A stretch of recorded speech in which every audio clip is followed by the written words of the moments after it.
नमस्कार, आप देख रहे हैं स्टेट न्यूज बुलेटिन और मैं हूं आपके साथ शिवांगी पारिक। तो चलिए खबरों पर जाने से पहले नजर डाल लेते हैं बुलेटिन से जुड़ी अहम सुर्खियों पर।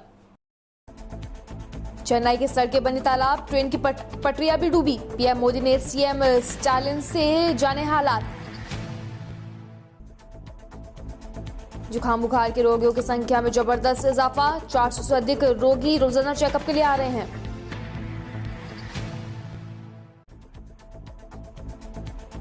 बसपा कार्यकर्ता सम्मेलन कार्तिक कार्यक्रम का किया आयोजन, जिसमें बसपा के कई दिग्गज नेता हुए शामिल।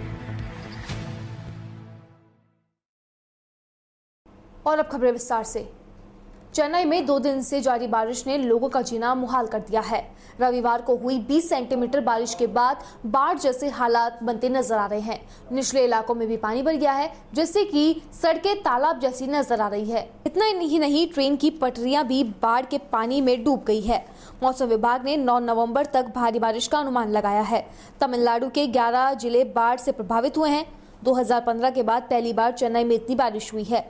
रविवार को प्रधानमंत्री नरेंद्र मोदी ने भी तमिलनाडु के मुख्यमंत्री एम.के. स्टालिन से बात कर हालात का जायजा लिया है। सीएम ने बताया कि चेन्नई समेत करीब 11 जिलों के अंदर 20 सेंटीमीटर के आसपास बारिश हुई है।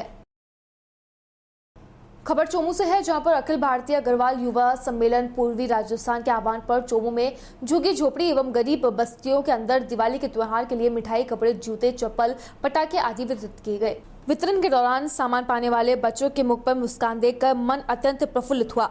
बच्चों के साथ में आतिशबाजी करके त्योहार की खुशी को 4 चांद लग गए। भगवान से यही प्रार्थना है कि खुशी प्रतिवर्ष इसी तरह प्राप्त करने की हमें क्षमता प्रदान करे। कार्यक्रम के दौरान प्रदेश महामंत्री राजेश कुमार अग्रवाल, प्रदेश प्रवक्ता संदीप मोदी, प्रदेश उपाध्यक्ष शिव कुमार गुप्ता, राष्ट्रीय कार्यकारिणी सदस्य मनीष गोयल, राकेश अग्रवाल, प्रवीण अग्रवाल, घनश्याम अग्रवाल, विष्णु मोदी, कनिष्क गर्ग आदि उपस्थित रहे। बीकानेर के कोलायत में सर्दी की दस्तक के साथ ही कोलायत सीएचसी में जुकाम बुखार के रोगियों की संख्या में जबरदस्त इजाफा हुआ है। रोजाना रूटीन में 400 से अधिक रोगी रोजाना चेकअप के लिए आ रहे हैं। सीएचसी प्रभारी डॉक्टर दिवाकर वर्मा ने जानकारी देते हुए बताया कि बुखार के साथ में ब्लड प्लेटलेट्स घटने के कारण सीबीसी जांच के लिए मरीजों की भीड़ उमड़ रही है। बीसीएमओ सुनील वर्मा ने बताया कि वहीं गजनेर बज्जू सीएचसी में भी यही हालात है। लगभग जब 400 से अधिक रोगी की सीबीसी जांच की जाती है तो उसमें से करीब 250 लोग डेंगू से प्रभावित मिल रहे हैं। डेंगू की जांच किट नहीं होने के कारण सीबीसी जांच रिपोर्ट के बाद जरूरत होने पर इलाज के लिए बीकानेर भेजा जा रहा है। तो कुछ रोगियों की प्लेटलेट्स कम आ रही है तो उन्हें ड्रिप चढ़ाकर उपचार किया जा रहा है। वहीं ज्यादा कम प्लेटलेट के आने से मरीजों को बीकानेर भी भेजा जा रहा है। दूसरी ओर बकरी के दूध से प्लेटलेट बढ़ने के चलते क्षेत्र में बकरी के दूध की डिमांड बढ़ गई है। तो ग्रामीण क्षेत्रों से शहर में भी बकरी के दूध को मंगवाने के लिए लोग संपर्क कर रहे हैं। नमस्कार। अभी वर्तमान समय में जो मौसमी बीमारी का प्रकोप चल रहा है, उसको देखते हुए अपना जो सीएचसी कोलायत की जो ये अपने ओपीडी रहती है, वो प्रतिदिन 400 मरीज से ऊपर की ओपीडी रह रही है। उसके अंदर अपने संस्थान के अंदर सीबीसी जांच, दूसरी खून की जांचें वो अपने निःशुल्क रूप से की जा रही है। उस सीबीसी जांच के आधार पर हम देख लेते हैं कि भाई किसी मरीज के अंदर प्लेटलेट्स की कमी है या नहीं है। उस आधार पे मरीज का ट्रीटमेंट, यहाँ पे इलाज बराबर रूप से किया जा रहा है। प्रतिदिन यहाँ पे 400 से ज्यादा मरीजों की सेवा की जा रही है। और मेरा आप सबसे स्वास्थ्य विभाग का यही निवेदन है कोलायत वासियों से कि विशेष रूप से डेंगू के लिए मच्छरों से बचाव कीजिए। घर के अंदर जो भी जमा पानी है उसको दूर कीजिए। बिजनौर के चांदपुर में बसपा प्रभारी शकील हाशमी को बसपा ने अपने चांदपुरा विधानसभा से प्रभारी घोषित किया है। महीनों से चुनाव की तैयारियों में जुटे शकील हाशमी को चांदपुर विधानसभा 23 से प्रभारी घोषित कर दिया गया है। इसी को लेकर चांदपुर में बसपा कार्यकर्ता सम्मेलन कार्तिक कार्यक्रम का आयोजन किया गया, जिसमें बसपा के कई दिग्गज नेताओं ने शिरकत करी। दरअसल आपको बता दें कि चांदपुर में बसपा कार्यकर्ता सम्मेलन कार्यक्रम का आयोजन किया गया।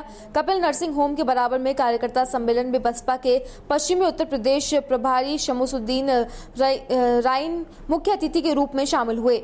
शमसुद्दीन राइन के साथ ही कई दर्जन दिग्गज कार्यकर्ताओं ने भी शिरकत की। इस मौके पर शमीरुद्दीन राइन ने चांदपुर विधानसभा के शकील हाशमी के प्रत्याशी के रूप में घोषणा की। कार्यकर्ता सम्मेलन में हजारों की तादाद में कार्यकर्ता जनता ने भाग लिया। साथ ही शकील हाशमी को चांदपुर विधानसभा से इस बार विधायक बनने का भी आश्वासन दिया। आज आपको प्रभारी नियुक्त किया गया है, प्रत्याशी बनाया गया है बहुजन समाज पार्टी की तरफ से। सबसे पहले अस्सलाम वालेकुम। ये आवाम जो आज आई थी, सबसे पहले मैं उसका दिल से बहुत शुक्रिया अदा करता हूँ। इसके जज्बे को, इनके हौसले को सलाम करता हूँ, जो इतना बढ़ चढ़ के इतने लोगों ने मेरे प्रोग्राम में हिस्सा लिया और मेरा हौसला बढ़ाया। एक बार फिर बहुत शुक्रिया चांदपुर विधानसभा की सारे समस्त क्षेत्रवासियों का। आज मैं पहले 3 साल से बसपा का प्रभारी था, आज बहन जी के आशीर्वाद से और शमशेरान साहब ने आकर मुझे प्रत्याशी घोषित किया। आप जीतते हैं तो आपके लिए विकास क्या मुद्दा रहेगा चांदपुर विधानसभा में? इंशाल्लाह जीते हैं नहीं, मतलब जीतेंगे ही। मुद्दा है ही विकास का। आपने देखा है चांदपुर की हालत क्या हुई पड़ी इस टाइम। विकास सबसे पहला मुद्दा है, गन्ना पहला मुद्दा है, किसान का बड़ा मुद्दा इस टाइम चल रहा है, परेशान है किसान भी।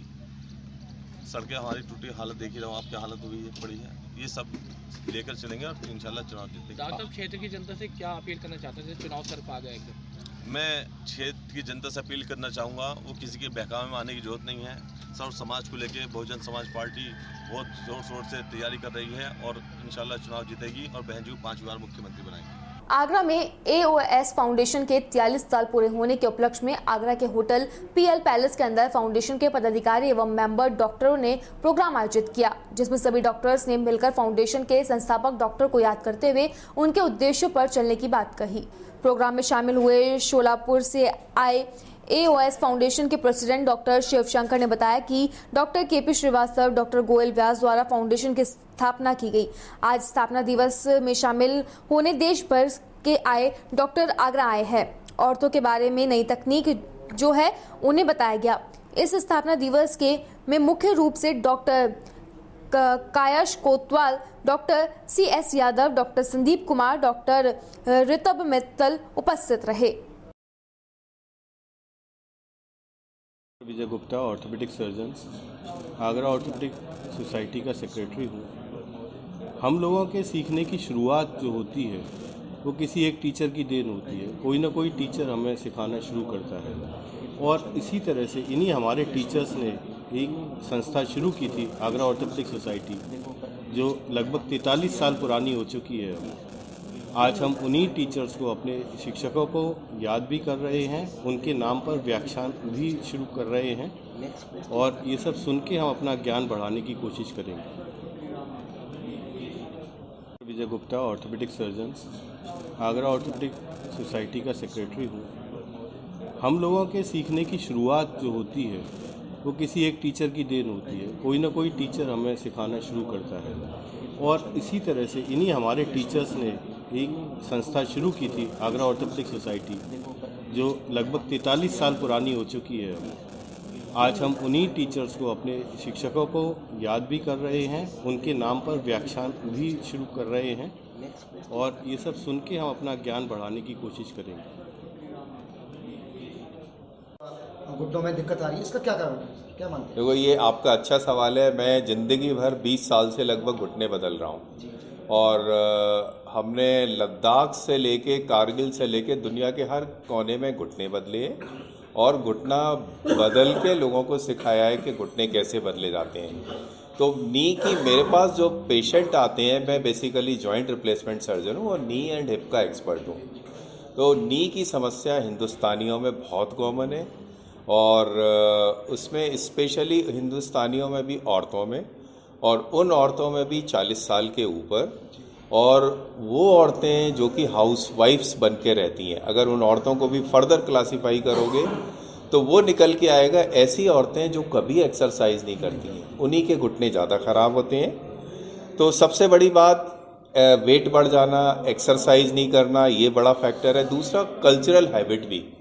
तो मैं हमेशा ये बोलता हूँ, पूरे जब भी मैं कभी टीवी पे, मीडिया पे जाता रहता हूँ, कि भाई जब नी जैसे पालती मार के उखड़ू बैठने में अगर आपको लगता है मुझे प्रॉब्लम होने लगी 40 साल की, स्पेशली फीमेल में जब उनके थाई बहुत हैवी हो जाते हैं, काफ हैवी हो जाती है, उनको प्रॉब्लम होने लगती है, फिर उस समय ज़बरदस्ती नीचे बैठने की कोशिश ना करें। जैसे कि इंग्लिश टॉयलेट है या पूजा पाठ करना है तो ऊपर बैठ के करें। तो ये उनके लिए एक सलाह है। वेट मेंटेन करें, नी की स्पेशल एक्सरसाइज करें, तो फिर नी खराब होना बहुत डिले हो जाएगा। हो सकता है कि आप अपने नेचुरल नी से ही आप अपने 80-90 साल निकाल पाओ। सर नाम क्या है सर? नाम क्या? मैं प्रोफेसर CS यादव हूँ। मैं एम्स में प्रोफेसर था, फिर वहाँ से VRS लेके मैं इस समय चेयरमैन गंगाराम हॉस्पिटल में था जॉइंट रिप्लेसमेंट का। इस समय चेयरमैन प्राइमस हॉस्पिटल में हूँ। और डॉक्टर VC रॉय अवार्ड मुझे मिला है, यूपी का बहुत बड़ा अवार्ड यश भारती अवार्ड मुझे मिला है, लोकनाथ सर्राफ अवार्ड मिला है, BMJ अवार्ड। तो ये सब अपने काम के लिए, लद्दाख का काम, कारगिल का काम। Thank you sir. कोविड भी रहा तो किस नज़रिए से देखते हैं आप इसमें? देखिए, नेचर का रूल है आइदर यूज़ और लूज़, है ना। जिस चीज़ को आप यूज़ नहीं करते हो उसको लूज़ कर जाते हो, ख़राब हो जाती है। तो सीधा सा एक सिद्धांत है, अगर बॉडी को आपने यूज़ नहीं किया, यूज़ करने से मतलब अगर आपने एक्सरसाइज नहीं की तो आपका बॉडी का हर एक सिस्टम वीक हो जाएगा, आपका बुढ़ापा नज़दीक आ जाएगा और आप बहुत ज़्यादा डॉक्टरों के चक्कर लगाने पड़ोगे। तो कुल मिला के एक्सरसाइज करना, अच्छी क्वालिटी की एक्सरसाइज करना और खाना पीना, स्पेशली भारतीय खाने में कार्बोहाइड्रेट बहुत ज़्यादा होता है जो कि बॉडी का रिक्वायरमेंट नहीं होता, प्रोटीन कम होता है। तो अपनी डाइट को भी ठीक रखना जिससे कि बॉडी का वेट ना बढ़े। बॉडी का जो वेट होता है फैट वाला वो गलत होता है, बोन एंड मसल्स का बहुत अच्छी चीज़ होती है। कार्बोहाइड्रेट कम करें, प्रॉपर डाइट लें जिसमें सारे न्यूट्रिएंट्स, विटामिन हो और एक्सरसाइज करें। यही 2 मूल मंत्र हैं और बॉडी का हर हिस्सा एक्सरसाइज मांगता है। जब आप वॉक करते हो तो एक करीब 60% एक्सरसाइज होती है, लेकिन जैसे कि बैक एक की परेशानी है तो बैक एक वॉक करने से अगर एक्यूट स्टेज नहीं है तो फ़ायदा करेगा, लेकिन स्पेशल एक्सरसाइज बैक की होती हैं। अगर नी का पेन है तो नी की भी स्पेशल एक्सरसाइज होती हैं जो कि वॉक में नहीं हो पाती है। जैसे कंधे की प्रॉब्लम है तो वॉक तो करें ही करें, लेकिन उसके साथ कंधे की स्पेशल एक्सरसाइज होती है। तो यही इसका मूल मंत्र है। सर एथलीट्स को आजकल बहुत सारी समस्याओं से जूझना पड़ रहा है, तो ऐसी कोई नई तकनीक आई है भारत के अंदर विदेशों से, इस पर थोड़ा प्रकाश? हाँ, देखिए, एथलीट्स को ज़्यादातर इंजरी वाली या ओवर यूज इंजरी होती है ना। तो उसमें मेनली काम होता है फिजियोथेरेपी, रिहेबिलिटेशन का। और जो एक्यूट इंजरी हो जाती है तो आजकल बहुत ही उसको रिपेयर करके बहुत ही कम टाइम में एथलीट दोबारा से अपने कॉम्पिटिटिव स्पोर्ट्स में जा सकता है। और वो जो चीज़ बाहर आजकल होती है वो सारी हिंदुस्तान में आज अवेलेबल है। एक बात आपने सर कही कि अभी कार्बोहाइड्रेट कम करना पड़ेगा, तो क्या ऐसा, क्योंकि आज जो भी इंडिया का आदमी है वो टाइम से पंक्चुअल एक्सरसाइज करने का उसके पास समय नहीं होता है, वो इतना ज़्यादा बिजी है, तो क्या ऐसा माना जाए कि क्या रोटी खाना बंद कर दे और उसकी जगह? नहीं, बिल्कुल गलत बात है। कोई बिजी नहीं है। जब जॉर्ज बुश और क्लिंटन अपने लिए 1 घंटा निकाल सकता है ना, उससे बड़ा तो बिजी कोई नहीं होगा जो दुनिया को कंट्रोल करते हैं। ये सब यू नीड डिटर्मिनेशन, और कहीं से भी 1 घंटा निकल सकता है। ज़रूरी नहीं है आप सुबह ही वॉक करें, दौड़ें, वो शाम को भी हो सकता है, वो रात को भी 9 बजे भी हो सकता है। Depend determination. हाँ, जब दौड़े तो। फिलहाल स्टेट न्यूज बुलेटिन में बस इतना ही। देश और दुनिया की तमाम खबरों के लिए बने रहिए DPK न्यूज के साथ। नमस्कार।